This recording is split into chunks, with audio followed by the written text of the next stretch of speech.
जय हिंद दोस्तों। आज की जो क्लास होगी रेलवे ग्रुप डी परीक्षा 12/11/2018 शिफ्ट फर्स्ट में क्वेश्चन नंबर 21 जो प्रश्न आया है या उसके आगे के जो प्रश्न दिए गए हैं हम आप तक पहुंचा रहे हैं। ठीक है, प्रयास करिएगा समझने का और यदि न समझ में आए तो कमेंट कीजिएगा। ठीक, देखते हैं प्रश्न में क्या लिखा हुआ है। निम्नलिखित रोगों में से आनुवांशिक विकार की चर्चा कर रहा है। जैसे इसमें दिया हुआ है एनीमिया, कैंसर, थैलेसीमिया और रतौंधी, जबकि आनुवांशिक विकार की चर्चा किया है तो थैलेमिया रोग या थैलेसीमिस रोग एक आनुवांशिक विकार है। और अगले पॉइंट पर दिया हुआ है या आगे कह रहा है जो आनुवांशिक विकारों में से ये सी नंबर आपका करेक्ट सी नंबर है। थैलेसीमिया जो रोग होता है आनुवांशिक विकार के अंतर्गत आता है। ठीक, और इसके बाद कुछ ऐसे पॉइंट दिए हुए हैं इसी में से जो विस्तार से समझाया गया है। वर्णांधता, हीमोफीलिया, टर्नर सिंड्रोम और मांगोलिज्म, पटाऊ सिंड्रोम आदि आनुवांशिक रोग हैं। ये आनुवांशिक रोग तो हैं, लेकिन किस प्रकार की बताए गए हैं, कौन कौन से? वर्णांधता, हीमोफीलिया, Turner syndrome, mongolism, Patau syndrome और इसके बाद आदि बताया गया। इसमें वर्णांधता रोग को डाल्टोनिज्म रोग भी कहते हैं। जैसे आ जाए डाल्टोनिज्म रोग किसे कहते हैं तो आप कह सकते हैं वर्णांधता को।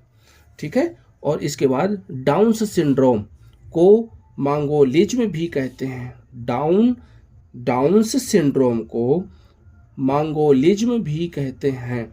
अब मांगोलिज्म क्या है? जब गुणसूत्रों की संख्या कुछ कम या ज्यादा हो जाए। ठीक, अधिक में ज्यादातर इसके चांस बनते हैं। इसके बाद बनता है विटामिन ए की कमी से रतौंधी रोग होता है, जबकि ये दिया हुआ है। ठीक, रतौंधी रोग भी दिया गया है। फिर इसके बाद कैंसर रोग अनियमित कोशिकाओं के वृद्धि से होता है या अनियंत्रित कोशिकाओं के कारण क्या होता है? कैंसर रोग होता है। फिर रक्त क्षीणता जिसको एनीमिया कहते हैं, ये लिखा है एनीमिया। देखिए इसमें से सभी पॉइंटों को स्पष्ट कर दिया गया है।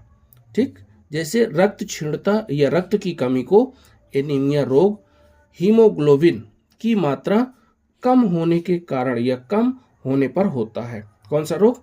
एनीमिया। अंग्रेजी में एनीमिया और हिंदी में रक्त क्षीणता या रक्त की कमी कहते हैं। ठीक, ये आपके चारों पॉइंट कंप्लीट हो गए। अब इसके बाद नेक्स्ट क्वेश्चन है दी गई आकृति, कहता है दी गई आकृति में भिन्न आकृति का चयन करना। यह शब्द लिखा है भिन्न।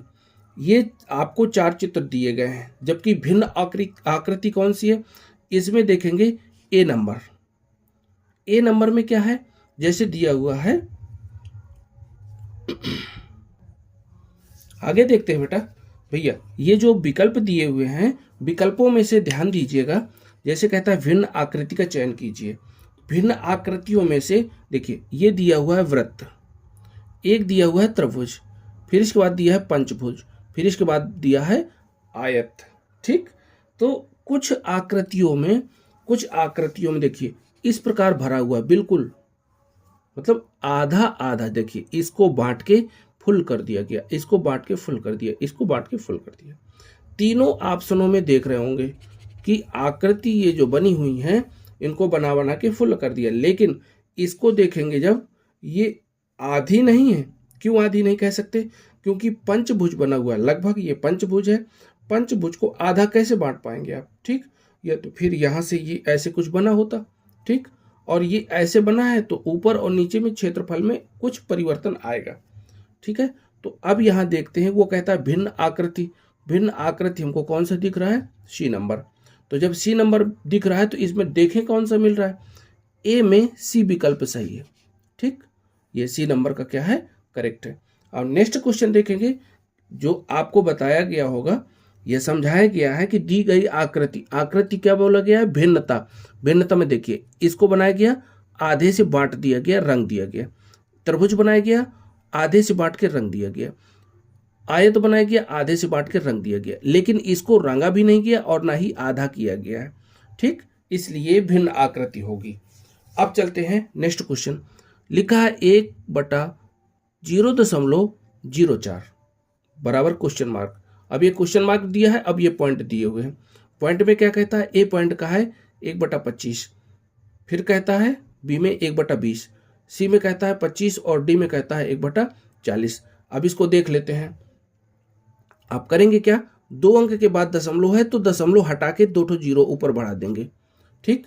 2 जीरो जब ऊपर बढ़ाएंगे तो ये बन जाएगा 100। यदि 100 बन गया और ये दशमलव हटाया गया तो ये जीरो का मान तो खत्म हो चुका है। बची संख्या आपके पास 4 खाली, ठीक है। 4 बची हुई है, ये 4 बचा हुआ है तो 4 का भाग दिलवा देंगे 100 में, तो ये आएगा 25। ओके, ये क्वेश्चन आपका कंप्लीट हो गया, ठीक। अब नेक्स्ट क्वेश्चन में दिया गया है फूलों की घाटी राष्ट्रीय उद्यान भारत के किस हिस्से में हिमालयी क्षेत्र में स्थित है। ये कहता है किस क्षेत्र में स्थित है, तो देखिए ये प्रश्न के पॉइंट दिए हुए हैं। पहला पॉइंट लिखा है सिक्किम, अरुणाचल प्रदेश, उत्तराखंड, हिमाचल प्रदेश। अब इनमें से कौन सा क्वेश्चन सही है, तो ये लिखा है उत्तराखंड, जो इसका इस प्रश्न का उत्तर आएगा उत्तराखंड। सी फूलों की घाटी कहाँ पर है, राष्ट्रीय उद्यान भारत के उत्तराखंड में हिमालयी क्षेत्र में स्थित है।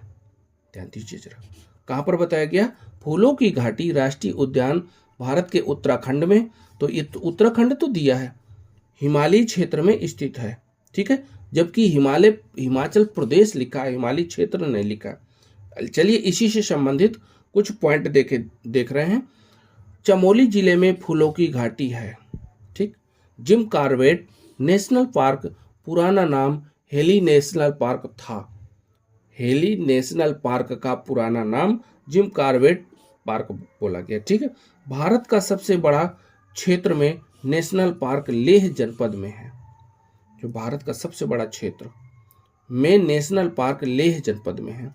भारत में फूलों में सर्वाधिक विविधता सिक्किम में पाया जाता है। यदि सिक्किम एक प्रदेश का नाम दिया गया है तो वहां पर फूलों में जो विविधता पाई जाती है, ठीक। नंदा देवी जैव मंडल उत्तराखंड में है। ओके, अब ये भी प्रश्न कंप्लीट हो गया। नेक्स्ट क्वेश्चन में दिया गया है निम्न विकल्पों में से चित्र चुने। अब ये लिखा है निम्न विकल्पों में से विषम चित्र। ध्यान दीजिए जरा, विषम चित्र की चर्चा किया इसने, तो विषम कौन सा होगा, विषम का मतलब भिन्न, भिन्न कौन सा है और समान कौन सा है, यहां पर गौर करिएगा, ध्यान दीजिए जरा। आप देखेंगे यहां पर फर्स्ट पॉइंट ए नंबर में जब चित्र बना हुआ है तो देखिए ये एक वर्ग बना हुआ है और वर्ग के बाहर, मतलब कहने का कि पॉइंट कुछ रखे गए जो आयत का प्रारूप रखा गया, ठीक है। जैसे ये और ये बाहर हैं, ये पॉइंट क्या है, बाहर। अब ये जो ये बूंदी रखी गई है, ये पॉइंट दिखाए गए हैं, तो वर्ग के भीतर और आयत के बाहर। ये दूसरा पॉइंट देखेंगे इधर इस साइड में, तो वर्ग के अंदर है, सॉरी आयत के अंदर है, वर्ग के बाहर।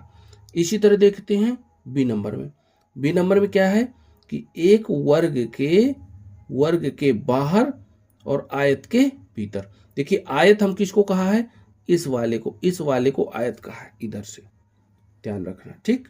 इस वाले को आयत कहा, इस वाले को, ये वाले को, और वर्ग इसको कहा गया, ये जो सीधी रेखा पर चले हैं, ठीक है। तो यहां पर क्या बताया आपको कि वर्ग के बाहर, और एक वर्ग के बाहर है और दूसरा वर्ग के अंदर। इसी तरह इसमें था वर्ग के अंदर, वर्ग के बाहर। इसमें देखेंगे सी नंबर में, तो सी नंबर में क्या है, ये 2 पॉइंट जो दिए गए हैं वर्ग के बाहर ही दिए गए हैं, एक तो ये है और दूसरा ये है, ठीक। चौथे पॉइंट पर चलते हैं, तो एक तो ये वर्ग के बाहर है ये वाला, लेकिन दूसरा वर्ग के अंदर, तो हमें क्या देखने को मिलता है कि इसमें जो 3 आकृतियां हैं, कौन कौन सी, डी नंबर और बी नंबर और ए नंबर, मतलब कहने का 1, 2 और ये तीसरी आकृति, 3 आकृति बिल्कुल समान है। ये जो सी नंबर की आकृति है, मतलब कहने का ये आकृति हम छोड़ दिए, तो सी नंबर की आकृति यदि है तो ये सभी में भिन्न है। क्यों?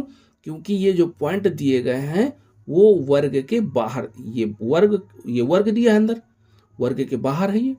इसी तरह वर्ग यहाँ है और ये बाहर बना हुआ है। ठीक, तो ये भिन्न पाया गया। ठीक है, ये आप सवाल समझ ही गए होंगे। नेक्स्ट क्वेश्चन दिया गया है, दी गई आकृतियों में असंगत आकृति का चयन करें। मतलब कुछ असंगत आकृति, असंगत का मतलब भिन्नता किसमें पाई गई उसको देखना है। देखिए ये बना है वृत्त, वृत्त को बीच से काटा गया, लगभग समान भागों में बांटा जा रहा है। ठीक, और बी नंबर में जो देखेंगे ये त्रिभुज बनाया गया था, बाहर की आकृति क्या है, त्रिभुज, और त्रिभुज को बराबर बराबर भागों में बांटा गया। इसी तरह इसको एक वर्ग के रूप में अथवा आयत के रूप में बनाकर इसको 2 बराबर बराबर भागों में बांटा गया। आता है पंचभुज। पंचभुज को जब देखेंगे तो ये बराबर बराबर भागों में नहीं बट रहा, इसलिए ये डी नंबर की आकृति क्या है, सबसे भिन्न है। ठीक, अब इसके बाद नेक्स्ट क्वेश्चन चलेंगे। मार्च 2018 की शुरुआत में मेघालय के मुख्यमंत्री के रूप में किसने शपथ ली थी? तो कॉनराड संगमा, ये लिखा हुआ है, सी नंबर का करेक्ट है आंसर। ओके, नेक्स्ट क्वेश्चन देखते हैं। नेक्स्ट क्वेश्चनों में से जब आप देखेंगे तो निम्न आकृति में कितने त्रिभुज हैं, इसमें त्रिभुजों की संख्या पूछी गई है। यदि त्रिभुजों की संख्या पूछी गई है तो आप समझ सकते हैं और प्रयास करिएगा आप सीधे सीधे गिनने का। ठीक, जैसे एक त्रिभुज ये बना हुआ है, ये त्रिभुज बना हुआ है, इधर से ये त्रिभुज, ये बड़ा सा त्रिभुज, ठीक है, और इसमें 2 त्रिभुज और घुसे हैं, तो इसका मतलब कि इसमें 3 त्रिभुज हो गए, 4, 5, 6, 7, 8, 9, और ये एक बड़ा सा त्रिभुज, ये 10 ठो, इसका मतलब कि 10 त्रिभुज हो गए। ये सी नंबर का करेक्ट हो गया।